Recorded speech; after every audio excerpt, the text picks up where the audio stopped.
राजनितिखौ जुदि सिरियासलि लानानै जुदि गामियावहाय मोननै पार्टी थानानै जुदि मोननै पार्टीजों गोरोबलायनाय गैयाबाना बे समाजा जौगायो नामा नोंथांमोना नायनो हागोन।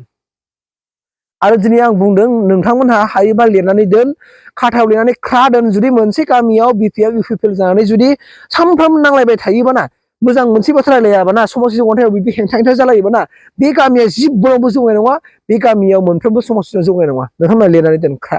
आं दिनै बुंबाय आरोखि। जाय मानसिया आंखौ सोंखारिगोन निउसनि गेजेरजों बा सोरबा पाब्लिकआ बा सोरबा लिडारा बेयाव आं सानो जे जिसुआ सामफ्रामहारि मावनाया गोजौ थाखोसिम थांबाय होननानै आं बेखौसो सानो। बिनि थाखायनो आङो बेखौनो बुंनानै आरो बिदाव मुसाहारि बिथांखौहाय आङो बेखौनो बुंबाय जि जुदि नोङो मोजाङै सोलिनो गोसो दङब्ला नोङो नोंनि लामाजों आवगायबाय था आरो जुदि बिनि एगेन्स्टै जुदि आरो खामानि मावबाय थायोब्ला बिथांनि एक्सनखौ आङो पार्सनेलि आङो जिसुआ सामफ्रामहारिया लागोन होननानै आं बेखौ थांखिनानै दिनै आङो दङ। आरो मोनफ्रोमबो जि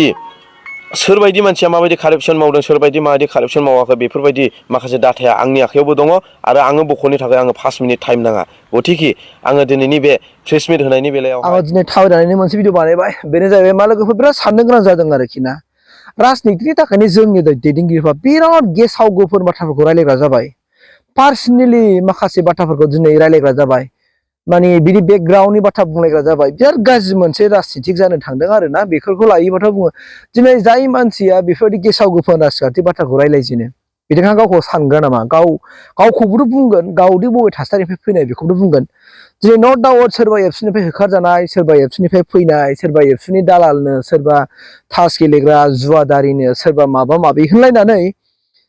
जोङो जेनेबा राजखान्थिखौ गेलेनानै रायजो राजाखौ मोनगोन नामा लासिं सिं गावदि बेफोरबायदि गेसाव गोफोन बाथ्राखौदि गावनि खुगाजों बुंनो हायो स' बेखौसो गावखौ दिन्थिनो हानाय जायाखै होनबा लोगोफोर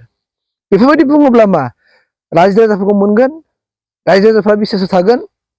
दिनै बेनिखायनो जिसुआ सामफ्रामहारि बिथाङा रिप्लाइ होफिनदों जे बिथाङा जायखौदि थास गेलेग्रा दंफां सिखाव होननानै बुंदों आरो कास्टम बसुमतारी आरो प्रहलाद बिथांमोनखौदि बुंदों दा बिथाङा जे गावनो गावनि न'खरखौनो सामलायनो हाया अब्ला बिथाङा समाजखौ मा सामलायनो फैनो नागिरदों नै दिनै बुंजाबायानो बिथाङा दिनै गावनि बिसिया दाबसे फिसाया दाबसे बिथाङा दिनै बुंदों बिसियानो दाबसे फिसाया दाबसे थायो अब्ला समाजखौ मा सामलायनो नागिरदों गावनि न'खरखौ दैदेननो हायाखैबा समाजखौ मा सामलायनो नागिरदों दिनै बुंजाबायानो नै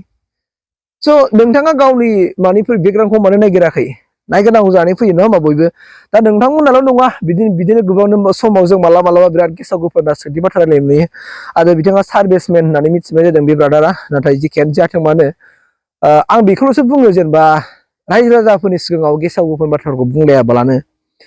नोंसोर सानसेबाबो गाबोन बै राजनितियाव फैफिनखागोन बै राजनितियाव फैफिनगोन जोंना मालाबा ओरैबायदि माखासे इमसनेलि जानानै बाथ्राफोर बुङो ओमफ्राय जेन' गाव माब्लाबाबो आं बै राजनितिखौ हान्जायाव हाबा होननाय थां बिराद इमसनेलि जानाय जोंनि मानसिफ्रा बाथ्राखौ बुंलायो आरोखि दा नोंथांमोनानो बुंदो दे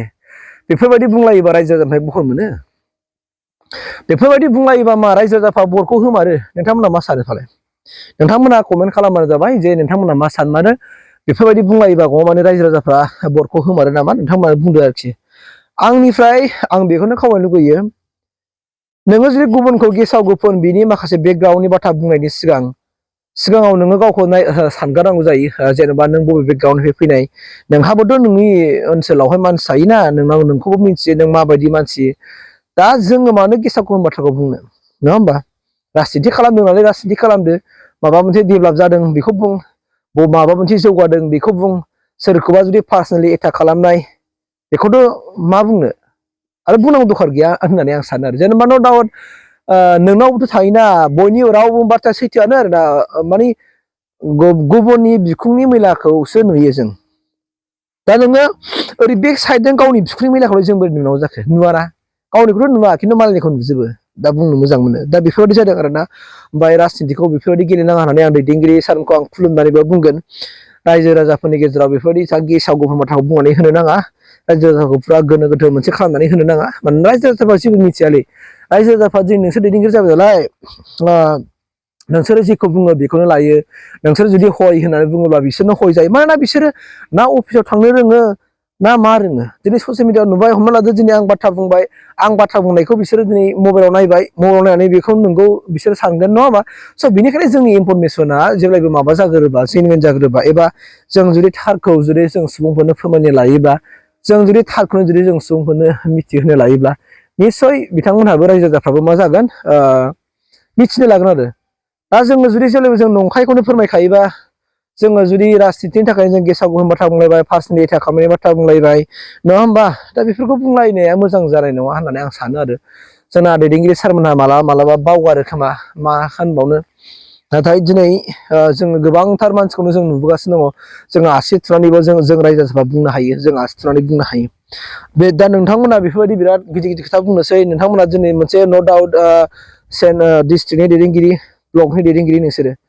दा नोंथांमोना बेफोरबायदि गेसाव गोफोन बाथ्रा बुंनानै ग्रासरुट लेभेलाव बे गोहोम खोलैहैगोन ग्रासरुट लेभेलनि मानसिफ्रा नोंगौ सानगोन आरो नोंगौ साननानै मा खालामसै बिथांमोनाबो दिनै एकदमबारे मोनसे इमसनेलि बाथ्रा जानोसै इन्टेन्सलि जानोसै ओमफ्राय गावजों गाव सोमोन्दो गालायनाय जानोसै बिदा फंबायजों रायलायलायला जानोसै माने एगेन्स्टआव थाबाय थानोसै दा बेफोरबायदि थाबाय थायोबा जोंनि समाजा मालाबाबो गोजोननाय नङा आरो आं होनना बुङो राजनितिखौसो जों सिरियासलि राजनिति लायोबा ना गामि ओनसोलाव बिदि थानानै सिरियासलि लानानै जुदि गामिनि रायजो राजाफ्रा जुदि थायोबा ना गामिखौ जिबनावबो जौगाहोनो हानाय नङा नोंथांमोना लिरनानै दोन नोंथांमोना जुदि राजनितिखौ जुदि सिरियासलि लानानै जुदि गामियावहाय मोननै पार्टी थानानै जुदि मोननै पार्टीजों गोरोबलायनाय गैयाबाना बे समाजा जौगायो नामा नोंथांमोना नायनो हागोन आरो दिनै आं बुंदों नोंथांमोनहा हायोबा लिरनानै दोन खाथायाव लिरनानै ख्रा दोन जुदि मोनसे गामियाव बिपिएल इउपिपिएल जानानै जुदि सानफ्रामबो नांलायबाय थायोबाना मोजां मोनसे बाथ्रा रायलायाबाना समाजनि जौगाथायाव बिदि हेंथा जालायोबाना बे गामिया जिबनावबो जौगानाय नङा बे गामियाव मोनफ्रोमबो समाजजों जौगानाय नङा नोंथांमोना लिरनानै दोन ख्रा आं दिनै बुंबाय आरोखि मानोना